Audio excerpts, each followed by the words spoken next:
Hi, എല്ലാവർക്കും നമസ്കാരം. ഞാനിന്ന് വന്നിരിക്കുന്നത് നമ്മുടെ കറ്റാർവാഴ കൊണ്ടൊരു ടിപ്പാണ്. അതായത് ക്യാൻസർ രോഗികൾക്ക്, ക്യാൻസർ വന്നവർക്കും ക്യാൻസറിന് ചികിത്സയിലായിരിക്കുന്നവർക്കും കീമോതെറാപ്പിയും റേഡിയേഷനൊക്കെ ചെയ്ത് വിഷമിച്ച് തളർന്നിരിക്കുന്നവർക്ക് വേണ്ടിയും അവരുടെ ആരോഗ്യത്തിന് വേണ്ടിയുള്ള ഒരു ടിപ്പാണ് കേട്ടോ. ഞാൻ ഇത് ഇടാൻ കാരണം എന്താണെന്ന് വെച്ചാൽ, ഇപ്പം ഞങ്ങളുടെ അയലോകത്തൊരു അച്ചായന് ക്യാൻസറാണ്. ഞാനൊരു 7 വർഷം മുന്നേ എനിക്ക് ക്യാൻസറായിരുന്നു.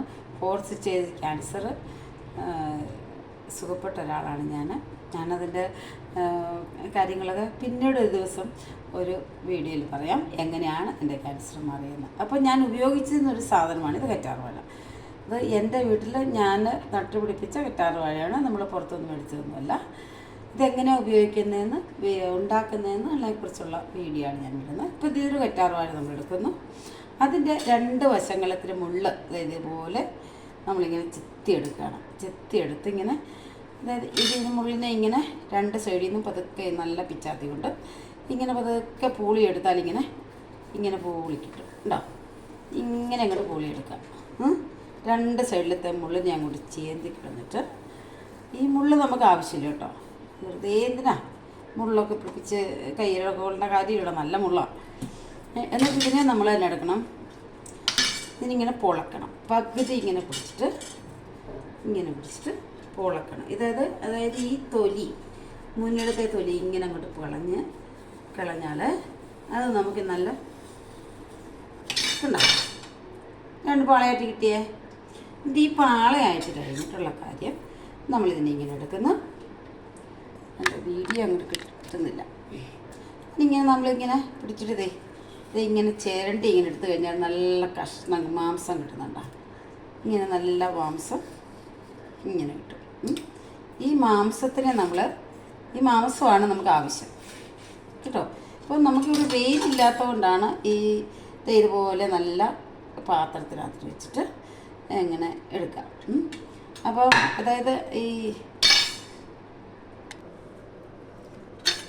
ഇതിങ്ങനെ ഒരു പ്ലേറ്റിനകത്ത് വെച്ചിട്ട് നന്നായിട്ട് ഇങ്ങനെ ഊളിയെടുക്കുക കേട്ടോ. ഇങ്ങനെ ചീന്തി എടുക്കുമ്പോൾ ഇതെല്ലാം നല്ല മാംസമായിട്ട് നമുക്ക് കിട്ടും. ഓക്കെ, ഇനി നമുക്കെല്ലാം ഇങ്ങനെ ചീന്തിയെടുക്കുക. നമ്മളിത് എടുത്തുകൊണ്ട് വന്നിട്ടുണ്ട് കേട്ടോ. ഇത്രയും പൾപ്പ് നമുക്ക് കിട്ടിയിട്ടുണ്ട്. ഈ പൾപ്പ് ഇനി നമുക്ക് എന്നാ ചെയ്യണം, ഈ പൾപ്പിനെ ഒരു മിക്സിയുടെ ജാറിലോട്ട് ഇടുക. ഇടുതേ ഇങ്ങനെ, ഇതിപ്പോൾ എൻ്റെ ജ്യൂസറാണ്, ജ്യൂസറിൻ്റെ ജാറിനകത്തോട്ടിട്ട് നന്നായിട്ടൊന്ന് അടിച്ചെടുക്കുക. ഓക്കെ, ഇതിങ്ങനെ ഇട്ടു എന്നിട്ട് ഒന്ന് അടിച്ചുകൊണ്ട് വരാം. ഇനി നമ്മൾ ചെയ്യുന്നത് അടിച്ചുകൊണ്ട് വന്നിട്ടുണ്ട് കേട്ടോ. അടിച്ച് നല്ല ഭംഗിയായിട്ട് അടിച്ചുകൊണ്ട് വന്നു. ഇതിനെ നമ്മൾ നല്ല കഴുകി ഉണങ്ങി വെച്ചിരിക്കുന്ന ഒരു ചില്ല് കുപ്പിക്കകത്തോട്ട്, ചില്ല് കുപ്പി മാത്രമേ ഇതിനകത്ത് ഉപയോഗിക്കാവുള്ളൂ, വേറെ ഒരു മെറ്റീരിയൽ ഉപയോഗിക്കരുത്. ഇങ്ങനെ ചില്ല് കുപ്പിക്കകത്തോട്ട് ഇങ്ങനെ ഒഴിച്ച് വെക്കുക. ഓക്കെ, ഒഴിച്ച് വെച്ചതിന് ശേഷം നമുക്കിനി അടുത്ത അതിനകത്ത് സാധനം വേണ്ടത് നല്ല തേന്. ഇത് വൻതേനാണ്, ചെറുതാൻ കിട്ടിയാൽ ഏറ്റവും നല്ലത്. ഇത് ഞാനിപ്പോൾ ഉപയോഗിക്കുന്ന വൻതേനാണ്. ചെറുതേൻ നമുക്ക് കിട്ടാൻ ഇല്ലാത്തത് കാരണം വൻതേൻ ഉപയോഗിക്കുന്നു. എന്ത് ഉപയോഗിച്ചാലും കുഴപ്പമില്ല. ഇത് ഈ തേനിനെ ഇതിനകത്ത് ഒഴിച്ച് മിക്സ് ചെയ്യുക. ഓക്കെ, മിക്സ് ചെയ്തിട്ട് നമുക്ക് ഹായ് ഗൈസ്, നമ്മളിതേ അടിച്ച് രണ്ടുകൂടെ മിക്സ് ചെയ്ത് നല്ല ഒരു ലായനിയാക്കിയിട്ട്, അതായത് തേനും 1 ലിറ്റർ തേനും 1 കിലോ കറ്റാർവാഴയും കൂടെ അടിച്ച് രണ്ടുകൂടെ മിക്സ് ചെയ്ത് വെച്ചിട്ടുണ്ട്. ഇത് പതയാട്ടോ, ഇത് പതഞ്ഞ് കിടക്കുന്നതാണ്. ഈ പത കുറച്ച് കഴിയുമ്പം പത അങ്ങ് താന്നോളൂ. എന്നിട്ട് ഇതിനകത്ത് വേറൊരു സാധനം ചേർക്കുന്നുണ്ട്, അത് ഞാൻ കാണിക്കുന്നില്ല, എങ്കിലും ചേർത്തിട്ട് കാണിക്കാം. അതായത് ഒരു 2 ഔൺസ് ബ്രാൻഡിയാണ് ഇതിനകത്ത് ചേർക്കുന്നത്. അത് ഇങ്ങനെ ഒഴിച്ച് കാണിക്കുന്നുള്ളൂ, അതങ്ങനെ കാണിക്കുന്നില്ല പിള്ളേരെ, കാരണം കുഞ്ഞുങ്ങളൊക്കെ കാണുന്നല്ലേ.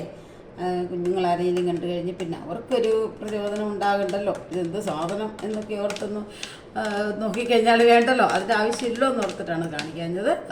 2 ഔൺസ് ബ്രാൻഡിങ് ഒഴിച്ച് ഇതിനെ ചേർത്ത് ഇളക്കി നല്ല ഭംഗിയായിട്ട് അടച്ച് വെക്കുക. ഇതിപ്പോൾ ചെറിയ കുപ്പിയാണ്. ഈ പത അമ്മങ്ങി കഴിയുമ്പം മാറുമെന്ന് ഞാൻ വിശ്വസിക്കുന്നു, അറിയില്ല. പത പറ്റി കഴിഞ്ഞ് നോക്കാം നമുക്ക്. പത പറ്റിയിട്ടും താഴുന്നില്ലാന്നുണ്ടെങ്കിൽ വലിയ കുപ്പി മാറ്റണം. പത മാറിക്കഴിയുമ്പോൾ ഒന്നുകൂടെ നോക്കാം. ഓക്കെ, അപ്പോൾ ഇതിങ്ങനെ 3 ദിവസം വെച്ച് കഴിയുമ്പോൾ 3 ദിവസം അത് നല്ല വെയിലുണ്ടെങ്കിൽ 3 ദിവസം വെക്കുക, ഇല്ലെങ്കിൽ 5 ദിവസം നല്ല ടൈറ്റായിട്ട് അടച്ച് വെക്കുക. എയർ ടൈറ്റ് ടംബ്ലർ കൊണ്ട് അടച്ച് വെച്ചിട്ട് 5 ദിവസം കഴിഞ്ഞാൽ ഇതിന് ഈ ഇത്ര ഉള്ളൊരു ഗ്ലാസ്സിന് ഒരു അര ഗ്ലാസ് കുടിക്കുക. കുടിച്ച് കഴിയുമ്പോൾ ഇമ്മ്യൂണിറ്റി പവറാണ് ഇതിന് ഉദ്ദേശിക്കുന്നത്. ക്യാൻസർ പേഷ്യൻറ്റുകൾക്ക് അത്യാവശ്യം വേണ്ട ഒരു കാര്യമാണ്, നല്ല ഒരു മരുന്നാണ്. ഞാനിത് ഒരു 4-5 കുപ്പിയോളം കുടിച്ചിട്ടുണ്ട്. അതുകൊണ്ട് എൻ്റെ അനുഭവത്തിൽ നിന്ന് പറയുന്നൊരു കാര്യമാണ്. അതുകൊണ്ട് എല്ലാവർക്കും ട്രൈ ചെയ്യാം.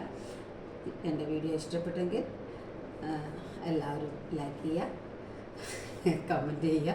ഇഷ്ടപ്പെട്ടെങ്കിലും പറയാം കേട്ടോ. Okay, bye. അടുത്ത വീഡിയോയുമായിട്ട് പിന്നെ വരുന്നതായിരിക്കും. Okay, by.